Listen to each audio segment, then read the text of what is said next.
सदगुरु के प्रति प्रेम, क्योंकि कहा जाता है जरूरी नहीं कि हर वक्त दिमाग में भगवान का नाम आए, वो लम्हा भी भक्ति का होता है जब इंसान के काम।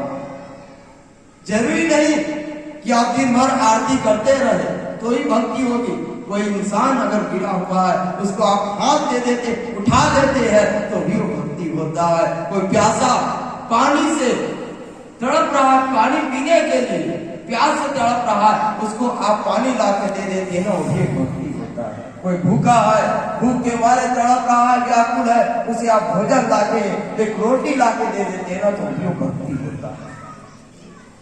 इस प्रकार सदगुरु कबीर साहब ने मानव को दिया और हम सभी एक दूसरे से जुड़े हुए हैं, एक दूसरे के सहयोग करें, एक दूसरे के काम आए, एक दूसरे के मदद करें। किसी को कुछ कमी होता है, तकलीफ होता है तो हम सब एक साथ मिलकर करें। जैसे ये जो बना है आश्रम, किसी एक व्यक्ति ने नहीं बनाया, इसमें आप सभी का जो है मेहनत है, परिश्रम है, वो सभी इस आश्रम में लगा हुआ है। जैसे अभी बता रहे थे उस हिसाब से सभी लोगों का जो है, यहाँ के जो लोग हैं उन सभी का परिश्रम लगा हुआ है, प्रत्यक्ष अप्रत्यक्ष सभी रूपों से।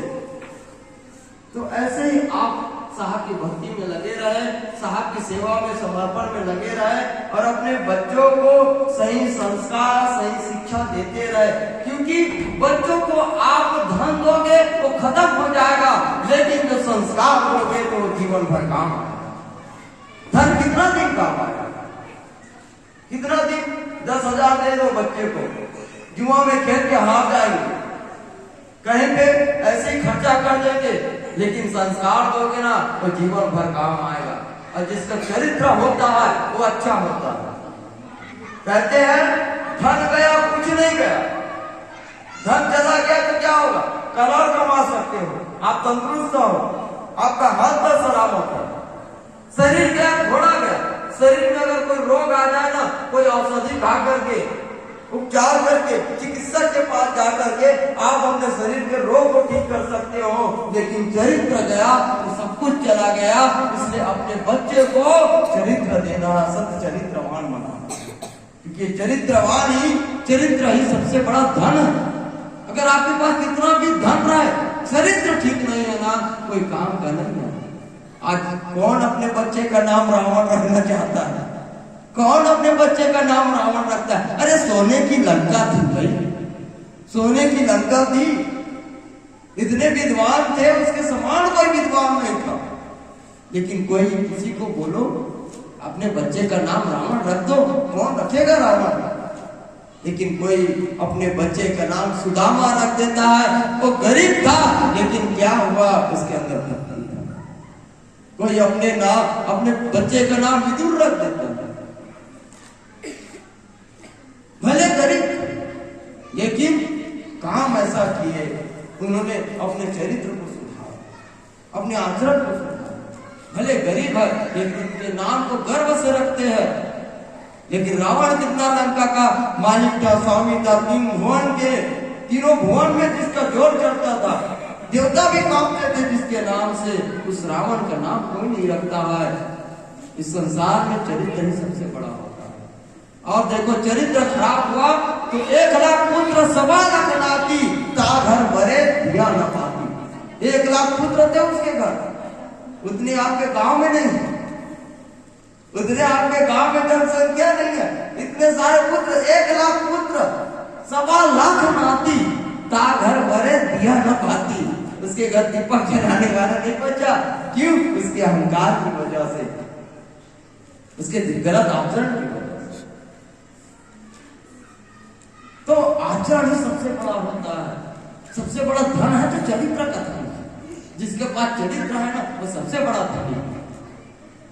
भले आप गरीब है तो क्या हुआ, आपका ईमान सही है, आप सोते हैं तो सुकून से सोते हैं। अरे लाखों कमाने वाले जो लोग होते हैं ना, घोटाला करके कमाते, रात को उनको नींद नहीं आती, गोली खा के सोते हैं, नींद की गोली खा के, तब उनको कहीं जाके नींद आती है। लेकिन आप देखो, सुबह जाते हो, काम करते हो, शाम को आते हो, साहब की बंदगी कर लेते हो, आरती कर लेते हो, और 2 रोटी खा के सुकून से सो जाते हो, आपको कोई चिंता नहीं होता है। लेकिन जो लाखों करोड़ रुपए कमाते हैं ना, जो घोटाला करके कमाते हैं, उनको सोने के लिए नींद की गोली खानी पड़ती है। भले वो धनवान है, लेकिन आपके जैसे सुखी आदमी नहीं है। टेंशन बहुत है, चिंता बहुत है।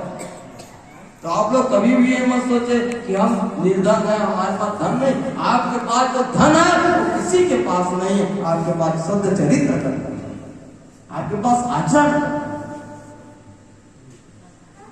इसलिए कहते हैं तुम गरीब का खुद की तौहीन करते हो। अरे गरीब तो वो है जिनके पास ईमान नहीं है। जिसके पास ईमान नहीं हो कोई अमीर नहीं है, वो गरीब से भी गरीब। तो इसलिए अपने बच्चों को सही संस्कार दे। और बच्चे लोग जो स्कूल नहीं जाते हैं, जो बच्चे स्कूल नहीं जाते हैं, उनसे मेरा निवेदन है, कल मैं आऊंगा तो जो बच्चे स्कूल नहीं जाते वो अपना नाम लिखाएंगे और क्यों स्कूल नहीं जाते हैं इसका कारण भी बताएंगे, ताकि हम उसका कुछ निवारण कर सके।